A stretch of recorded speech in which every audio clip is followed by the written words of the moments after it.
Continuamos hoy hablando sobre la actualidad del marxismo y para ello nos acompañan de nuevo Clara Ramas San Miguel, que es investigadora en la Facultad de Filosofía de la Universidad Complutense de Madrid, y Francisco José Martínez, que es catedrático de Metafísica en la UNED.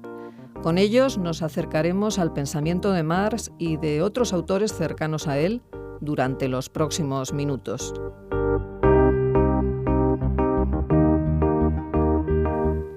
Bueno, buenos días. Hoy seguimos con la profesora Clara Ramas de la Universidad Complutense el segundo programa sobre la actualidad del marxismo. Lo dejábamos el otro día reflexionando un poco sobre Hegel, ¿no? Sobre ese Hegel que ella retoma, ese Hegel materialista, ese Hegel, digamos, filósofo del presente, filósofo de la abstracción, filósofo del antagonismo, y que lo retoma Marx, pero que también lo retomaba Adorno, ¿no?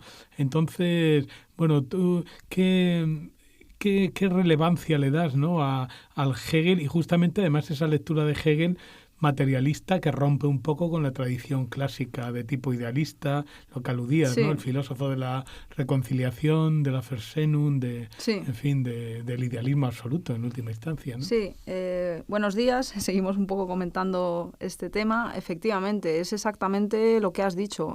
Aquí lo primero que hay que recordar es que el propio Marx tiene a Hegel en una estima inmensa, y no solamente en el joven Hegel, que esto es algo más conocido, sino que incluso en sus trabajos de madurez, pues bueno, es muy conocida. Yo me refería en el curso el otro día a esta carta donde Marx se ríe de aquellos que desprecian a Hegel como un perro muerto, ¿no? Y dice, esto es como los que se reían de que quién podía todavía hacer caso a Spinoza, que ya era algo que parecía pasado de moda, y esa especie de apelación al panteísmo fue lo que movilizó todo el idealismo alemán, y los que no se daban cuenta son los que han quedado olvidados por la historia, ¿no? Y dice, pues bueno, del mismo modo, pues hoy en día hay espíritus limitados y positivistas que dicen que Hegel está acabado. Y Marx, esto es de los años de redacción del Capital, dice, estos no se han enterado de nada. O sea, el pensador potente y la dialéctica de donde tiene que nacer toda posición materialista es Hegel y no es otro, ¿no? Entonces, esto vaya por delante. Lo veíamos un poco ahora a partir de Adorno, esta vertiente más materialista de Hegel, y tú hablabas de antagonismo, y efectivamente, creo que sobre todo en las obras de Hegel donde trata de cuestiones políticas e históricas, esto es algo que se ve muy, muy claramente. En su filosofía del derecho, por ejemplo, hace un análisis, una disección de la anatomía de la sociedad civil burguesa incipiente que están haciendo, que bueno, es un análisis que han recogido desde Marx hasta Carl Schmitt, pasando por Adorno, o sea, que es una conciencia verdaderamente aguda del tipo de sociedad que se está gestando, ¿no? Entonces, quiero recuperar un parágrafo en concreto de la filosofía del derecho de Hegel, donde hace unas reflexiones prodigiosas, a mi juicio, sobre la dialéctica imposible que hay en el capitalismo entre pobreza y riqueza, ¿no? Y entonces él explica que, bueno, la sociedad burguesa tiende a la laboriosidad, al trabajo, al afán, y esto se supone pues, que traerá prosperidad y bienestar, ¿no? Y generará riqueza. Y todo el relato de la modernidad pues más liberal, todas estas exaltaciones del progreso, del avance técnico, dice Hegel, ¿no? Pues toda esta conciencia moderna ilustrada, en este lado de la razón técnica de la ilustración, que luego subrayar en Adorno y Horkheimer, se supone que esto será la fuente de bienestar, ¿no? Y dice Hegel, que quizás haciendo aquí una especie de dialéctica de la ilustración avant la lettre, ¿no? Dice, más bien lo que genera esta riqueza es su contrario, lo que genera es pobreza. Y dice, ¿por qué?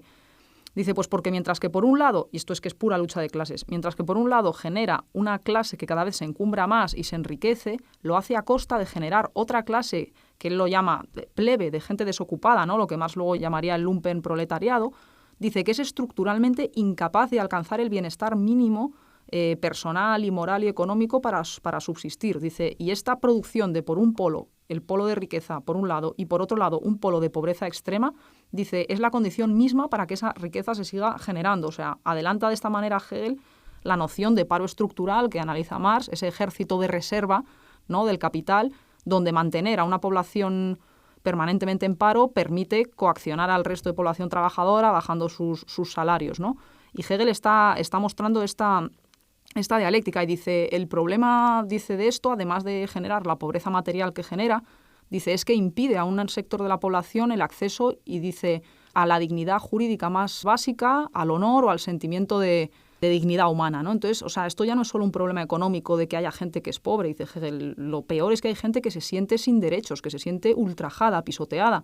Y claro, pensemos todo lo que ha pasado recientemente, ¿no? Con el 15M, tal. O sea, el problema es que cuando tú una población la pisoteas sin cesar, no es solamente que sus condiciones de vida no sean buenas, sino que estás pues eso, pisoteando la dignidad humana misma en la que se supone que se basa el pacto de convivencia, y ese pacto de convivencia puede romperse y tienes una lucha de clases encarnizada y conflictos políticos muy graves. Y todo esto lo está viendo Hegel en 1800 y pico, es formidable. Y acaba con unas frases muy lapidarias diciendo que en la sociedad burguesa, en su exceso de riqueza, dice, no es lo suficientemente rica. Su exceso de riqueza le hace en realidad ser pobre, le hace ser lo contrario. Dice, su fortuna no posee suficiente para gobernar su propia miseria. O sea, la sociedad burguesa estructuralmente, cuanta más riqueza quiere producir, más miseria produce. Es autocontradictoria, se destruye a sí misma. Y creo que este carácter antagonista, ¿no?, de sociedad escindida, que lleva en su seno su propia destrucción, es lo que Adorno recoge con muchos elogios. Y Adorno hace una defensa muy grande de la teoría del Estado de Hegel, que se suele ver como, bueno, el Estado como ese gran órgano de reconciliación, y dice Adorno, bueno, es que aquí si somos un poco inteligentes y no somos tan beatos, lo que veremos es que Hegel no está elogiando el Estado prusiano porque sí. Hegel está teniendo una conciencia muy grande, que por cierto es la misma que tiene Carl Schmitt más tarde, de que en la sociedad civil burguesa hay unos antagonismos económicos tan brutales de que solo mediante una solución política autoritaria podrán regularse, pero es más un canto de desesperación como última salida para poner paz social a una guerra que tiene lugar a nivel material de sociedad civil. Sí, entonces Marx, Adorno, y ahí también tienes dos trabajos interesantes. Uno, la lectura de Marx que hace Hannah Arendt, y otro, una relación que es un trabajo fin de máster sobre la relación entre Marx y Foucault, pero también citadas las dos en relación con la fuerza del trabajo, ¿no? Sí. Y dominación. Y lo mismo en Hannah Arendt, ¿no? Que frente a la aportación que hace Hannah Arendt de lo fundamental en la acción política, Sí. pues hay una especie de inversión de la tradición, y Marx pone en el centro no tanto la acción política, sino el trabajo, que Sí. ya había como despreciado, ¿no? Y en Foucault lo mismo es dominación y fuerza productiva, es decir, es la noción de producción siempre la clave de tu reflexión, ¿no?, de tu investigación. Sí, bueno, esos son trabajos un poco anteriores, pero que siguen un poco también esta misma línea. En el caso de Hannah Arendt me parecía interesante también recuperar, aunque es cierto que ella es muy crítica con Marx en muchos de sus textos principales y desde luego, por ejemplo, en La condición humana, y de hecho ella critica a Marx por haber puesto el trabajo como culminación de las actividades y por haber despreciado, digamos, la parte de acción política, ¿no?, dentro de la praxis. Pero claro, no dándose cuenta de que no es Marx el que coloca el trabajo en la cúspide de las actividades, es la modernidad capitalista. O sea, Marx simplemente analiza un fenómeno que está ahí. Pero luego es cierto que en otros textos menos conocidos y que han salido luego posteriormente también a la luz, Hannah Arendt tiene una lectura de Marx también bastante distinta y donde separa muy claramente lo que podía ser pues un cierto socialismo real en ese momento o una exaltación, ¿no?, de la producción que podía darse en ciertos regímenes que existieran en ese momento, pero eso lo distingue muy bien del propio Marx como teórico. Y lo que ella trata de hacer ahí es conectar a Marx como teórico con una tradición filosófica mucho más clásica que arraiga en Aristóteles y donde sí que pueden verse hitos o pistas de esa recuperación de la acción política, ¿no? Entonces, es cierto que Marx tiene, bueno, la formación clásica de Marx es evidente y que Aristóteles es un pensador, griega, claro. es griega, es evidentemente griega, clásica en general, pero específicamente griega. Es evidente que Aristóteles es un pensador de cabecera de Marx. Lo es también Platón.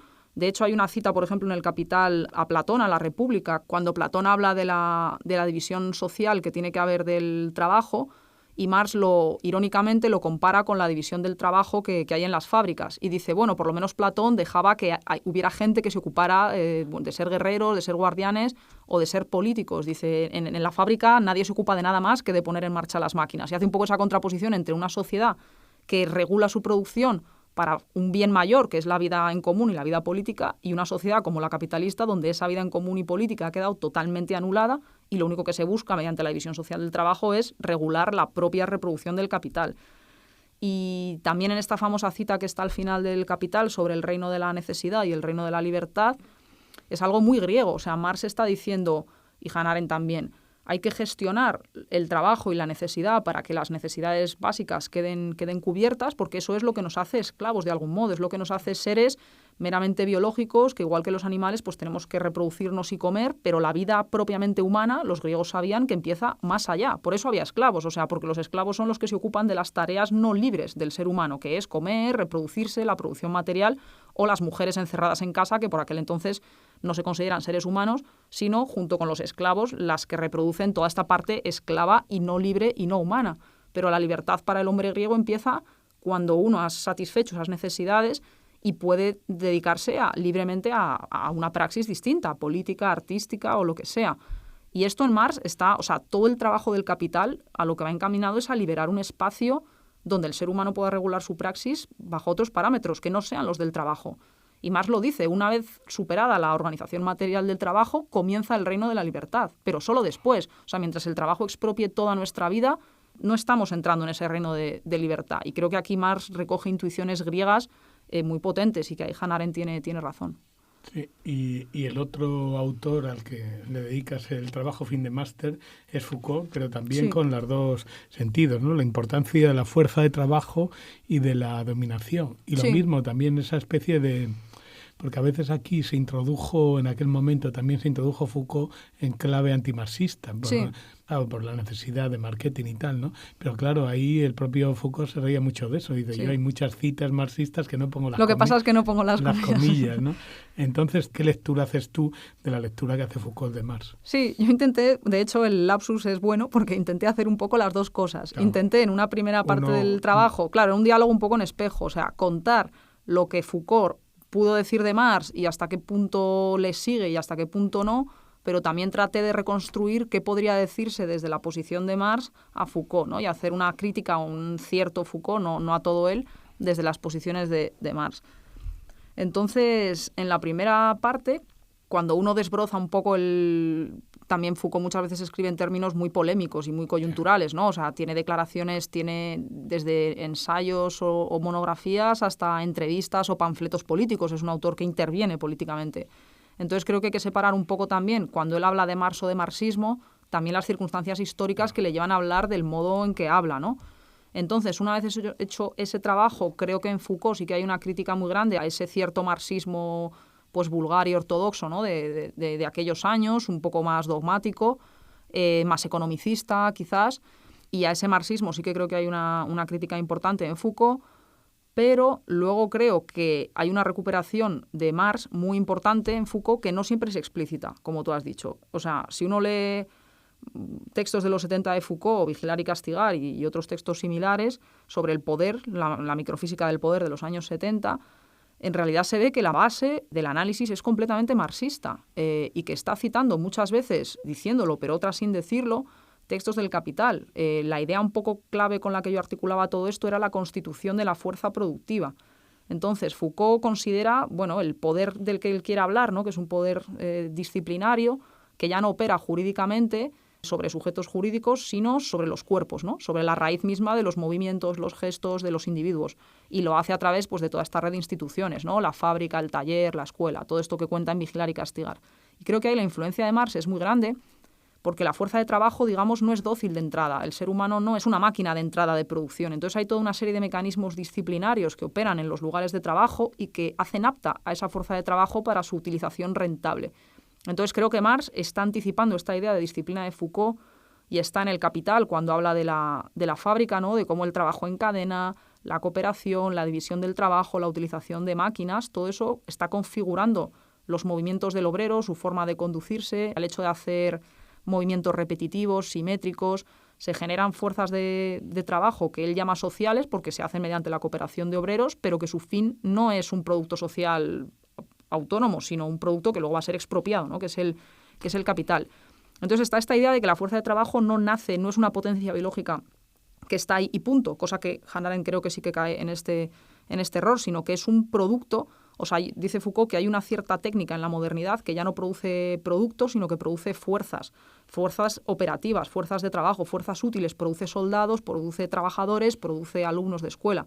Y creo que esta idea tan potente en Foucault, en Vigilar y Castigar, está muy anticipada en los análisis de Marx. Marx dice que varios obreros juntos trabajando tienen una fuerza superior a la suma de sus partes. ¿Por qué? Porque están coordinados. Dice, es como un escuadrón de caballería. Es más potente que cada jinete sumado simplemente al de al lado, porque tiene una potencia del hecho de ser un grupo. Entonces, todo esto luego Toni Negri también lo ha explotado mucho, ¿no? O sea, como que en las fábricas se genera esta potencia colectiva o esta fuerza de trabajo magnificada que por sí misma ya es una liberación del capital, porque potencialmente estás explotando esa fuerza social colectiva. Lo que pasa es que el capital se lo apropia. Y bueno, pues lo que veía un poco en Foucault era esta idea de disciplina anticipada en Marx. Pero luego también un poco la réplica que se haría desde Marx, a mi juicio, lo que intentaba explicar es que por lo menos el Foucault de los 70, esta analítica del poder que hace a un nivel tan microfísico, ¿no? Tan molecular, la ontología que subyace es prácticamente nietzscheana. Es un juego de fuerzas, un vitalismo. En el Deleuze, bueno, tú has trabajado, pero en el Deleuze de esos años se ve también muy bien. Y yo creo que falta en esta analítica de Deleuze y Foucault de los 70, falta el punto de vista estructural de las relaciones de producción, que es lo que Marx explica. No puedes explicar un sistema productivo solo por la disciplina sobre las fuerzas que operan en él. Tienes que explicar qué relación estructural, y relación estructural son como esas caretas, lo que dice Marx, el papel de capitalista o de trabajador no es la persona capitalista o trabajador, es un rol social que se perpetúa aunque ese se muera y venga otro, o independientemente de que al obrero se le apliquen tales disciplinas o tales otras. No solamente es un cuerpo dócil que ejerce una disciplina, ocupa un lugar, digamos, formal, en una estructura abstracta o conceptual que tú tienes que dilucidar. Y entonces creo que a Foucault ahí le faltaba un poco de estructuralismo en esos años. Entonces es un poco el diálogo que intentaba hacer. No sé cómo lo ves tú desde Deleuze y... Sí, bueno, yo parto de la tesis de que tanto Foucault como Deleuze tienen una matriz obviamente marxista. También en lo que aludía a lo del marketing, tienen que entrar en un momento en que había un marxismo muy anquilosado, claro, exactamente igual que un psicoanálisis muy anquilosado y muy estructurado como máquinas de poder. Entonces tenían que entrar dando golpes, ¿no? Y entonces, claro, sí, hay mucho ataque y por eso la recuperación de Nietzsche. Sí. La recuperación de Nietzsche es en clave justamente antipositivista y antideterminista, digamos, ¿no? En ese sentido. Sí. Y incluso demasiado racionalista. En ese sentido, o sea, hay que entenderlo. Y claro, ya visto 30, 40 años después, ya podemos analizar bien dónde está el asunto. Ya quizá no haya que girar tanto el bastón como lo hicieron ellos, ¿no? Ya se puede volver un poco y en ese sentido, pues sí, reconocer sus deudas con el marxismo, que yo creo que en ellos son explícitos. O sea, ellos criticaban más al comunismo tal como estaba funcionando en aquel momento, especialmente en Francia, más que, digamos, a Marx como autor al cual sí, tanto, bueno, Deleuze explícitamente y Foucault incluso tienen gran respeto, ¿no? Otro de los grandes autores marxistas a los que te dedicaste, que además, te has dedicado y al cual pues le dedicaste una ponencia también sobre el concepto de hegemonía en el congreso que hicimos sobre Gramsci, ¿no? Conmemorando su 80 aniversario.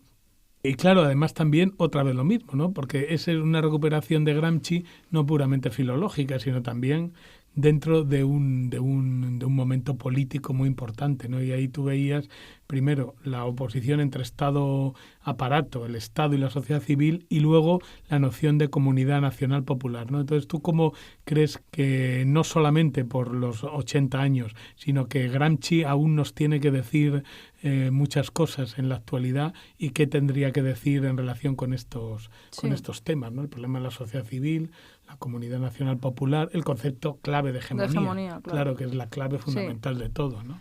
Sí, bueno, realmente en esas jornadas la verdad que es que tuvimos unos intercambios muy fructíferos y creo que se dieron unas pinceladas al concepto de hegemonía traído para pensar la actualidad que fue formidable. O sea, en estos minutos no voy a poder recoger todo lo que se pudo hablar allí, pero desde luego se dieron pistas muy importantes. Sí, lo que yo intenté hacer ahí es presentar la crítica de Gramsci a una cierta concepción del Estado que está en las teorías tradicionales.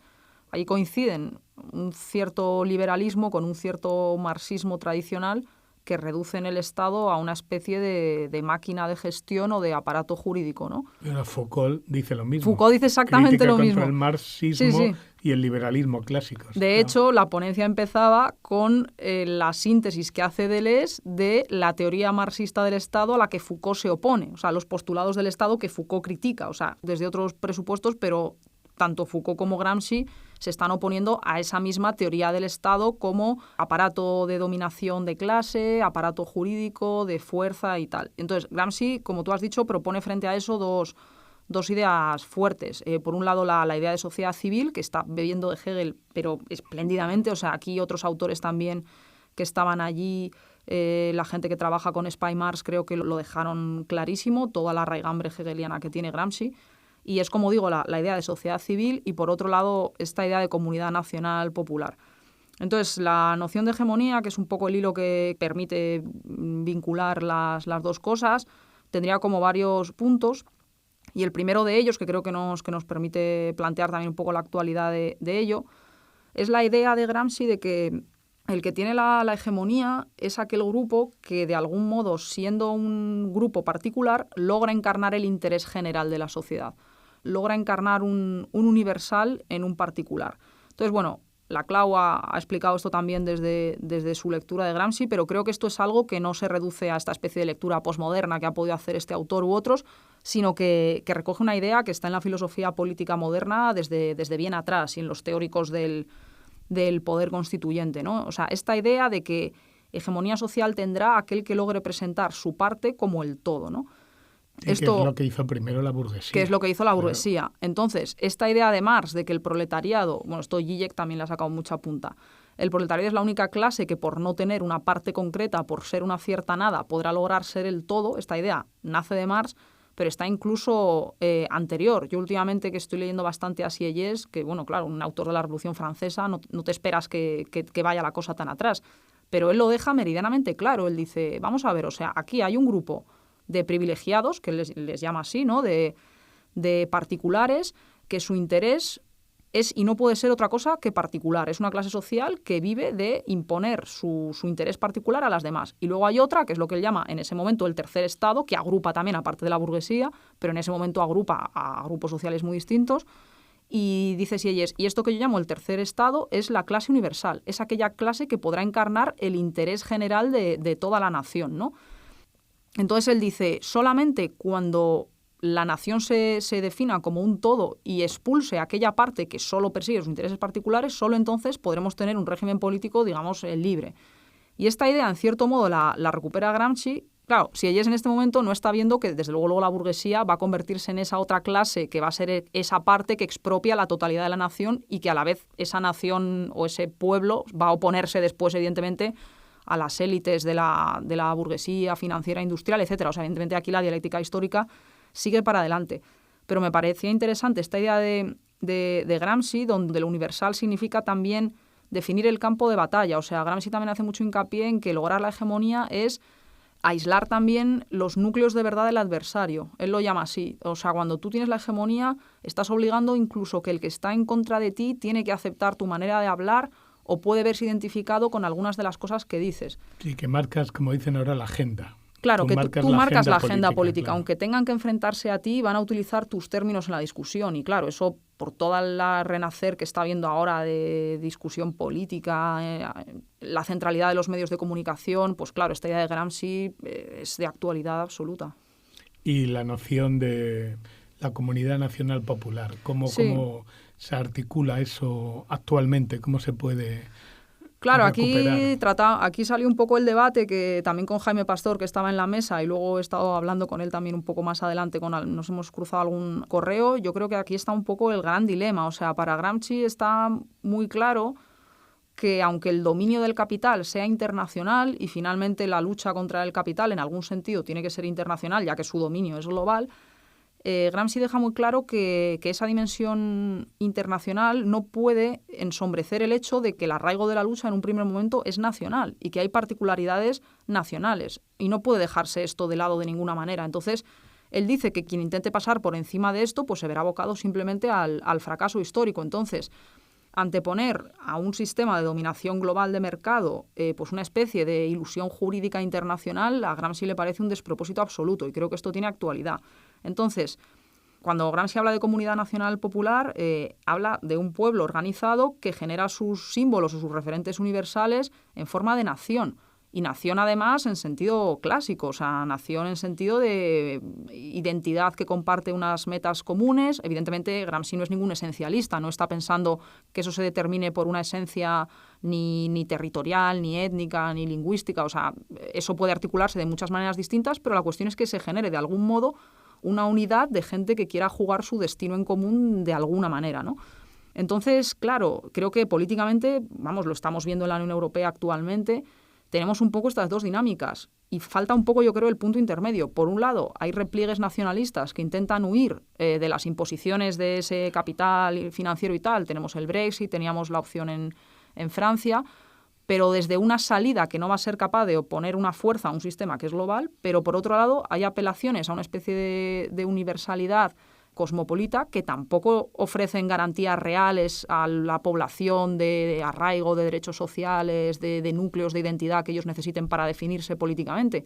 Entonces yo creo que Gramsci nos está apelando aquí a buscar algún tipo de... ¿Por qué lo dice? Dice, tiene que ser una comunidad nacional, pero que no pierda de vista el contexto internacional. Entonces, ¿cómo lograr eso sin caer ni en la vacuidad cosmopolita ni en el repliegue identitario? Pues es muy complicado. Claro, es el problema. Es el dilema, yo creo, de hoy en día acuciante. El tema de nuestro tiempo. Bueno, pues lo vamos a dejar aquí, agradeciendo otra vez a Clara Ramas que nos haya acompañado e invitando a nuestros oyentes a que se acerquen a estos autores y especialmente a través de su visión, ¿no? Gramsci, Adorno y sobre todo Marx en ese aspecto de crítico de la economía política y de analista de la producción, ¿no? Efectivamente. Muchas gracias. Muchas gracias.